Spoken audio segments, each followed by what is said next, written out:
So when did you start to develop, number one, your passion for the city, and then number two, your current business model and what is 1904 Group today? You know, the type of asset you buy, the neighborhoods you focus on, and other things that make up your company. So I believe Nelson Mandela said that be the change that you want to see in the world, but you have to do it.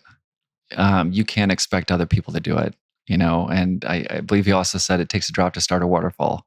And so I get really excited when I go into neighborhoods and there's not as much development and I have a blank slate to work with. And I get to see how I can turn a building around. What tenants can I bring in there? What rents can I get in there? And then once I prove that my concept can work, well, then I just hit repeat, hit repeat, hit repeat. But not only do I hit repeat, I also broadcast as loud as I can everything that we're doing. Because, you know, in real estate, a rising tide lifts all boats. I can't go around and buy every building. I'm not Walt Disney. You know, I can't control the parcels. And so I want to encourage as many developers, investors, whatever you want to call them, to come down to the neighborhoods that I'm rehabbing in. And I want them to buy everything up around it too, and to help push that envelope. But you can't do that unless you talk about it.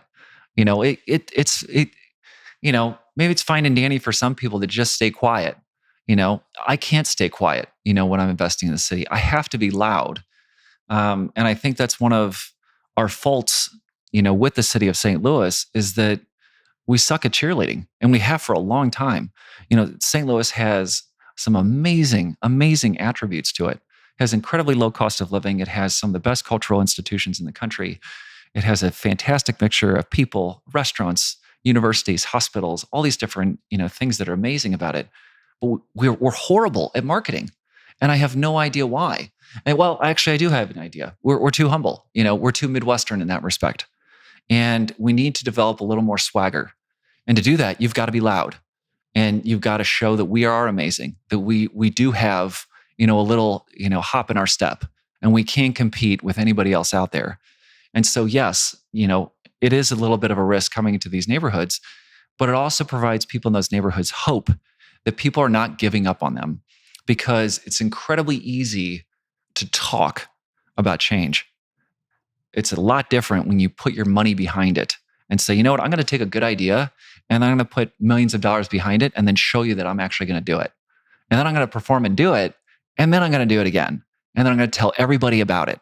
You know, that's different. That's how you get transformative change in neighborhoods. You know, and I've done it twice already in two different neighborhoods in the city, a neighborhood called Shaw and then another neighborhood called McKinley Heights.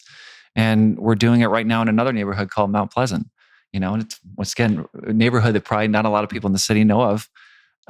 But we believe in it. And we just made a significant investment in it last year. And once we get completed in that, we're going to start buying more around it.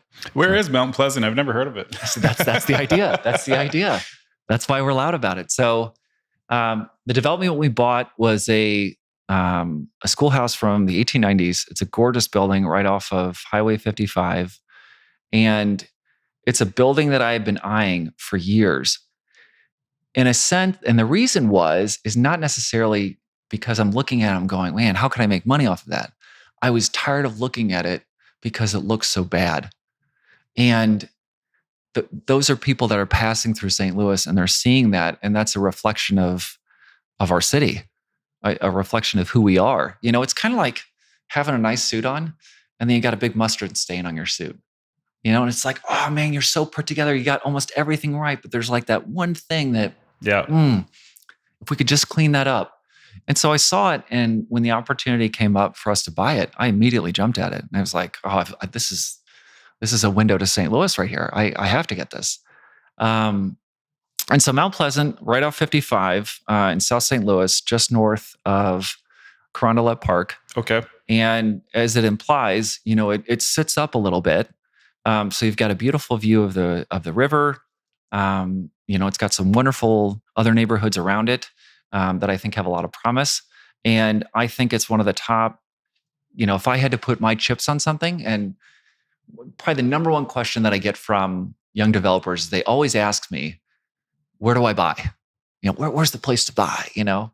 And I always find that that's a funny question, you know, because it's kind of like, you know, where's the gold? Right. And you know, my response is like, look on the ground. Do you see any gold on the ground? And they're like, no. And I was like, you know why? Because you have to mine for it.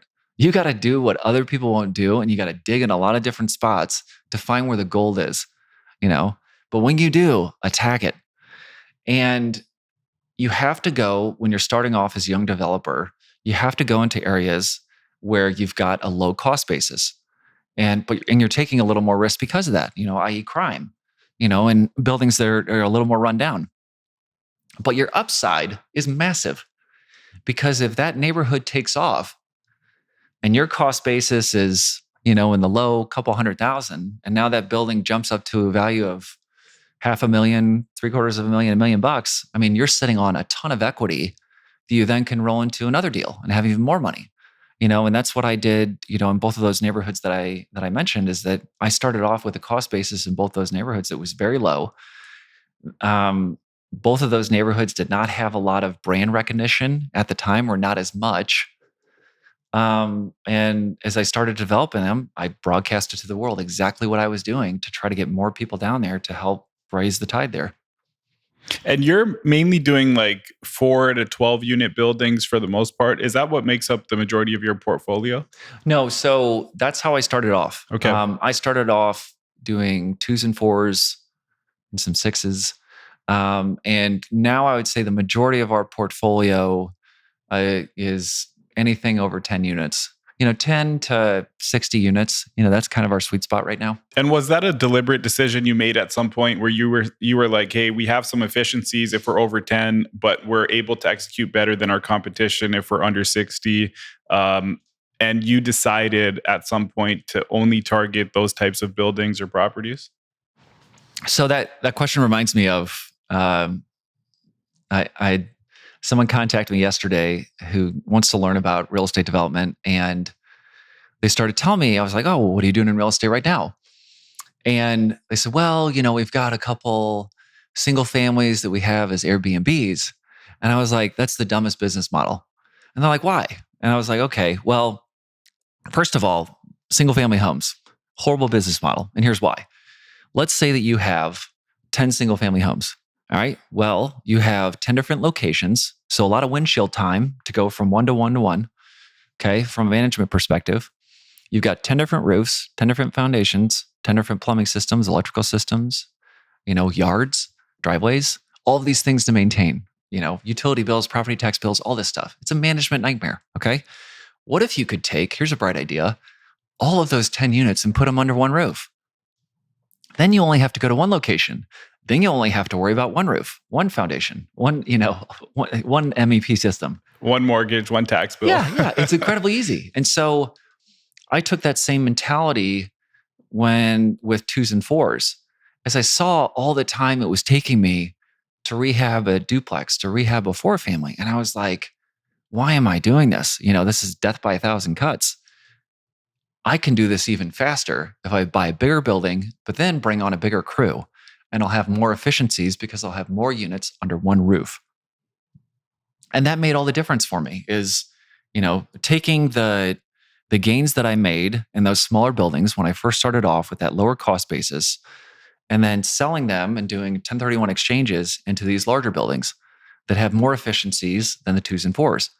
And so that's the pivot that we're on right now. And then we'll hold those for another 7 to 10 years. And then we'll get to a point where we go, okay, now it's time to 1031 those into the 100 unit or 200 unit complex. And we'll do that.